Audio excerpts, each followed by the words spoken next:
belədir.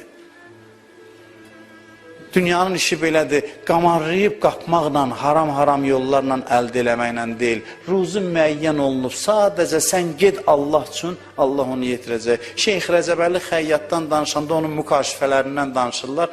Amma onun övliya eləyən bax bu xüsusiyyətləri idi. Deyir, birinə paltar, əba tikirdi, ya paltar tikirdi. Dedi ki, 3 tümən verəcəksən məsələn, 3 real. Bilmirəm, fərqi yoxdur.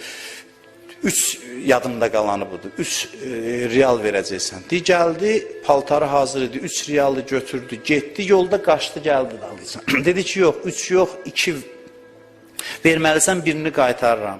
Dedim, niyə axı? Deyim, mən elə bilirdim ki, 3 günə bu işi görəcəm. Sən demə 2 günə görmək olarmış, 2 günə bitirdin. Deyir, şimdi mənə nə fərqi var? Sən öz zehnində nə tutmuşdun? 3 günə, 2 günə qiyməti sən yox. Deyim, mən bunu müəyyən eləmişdim və elə istəmirəm ki, öz müəyyən elədiyimdən artıq. Onu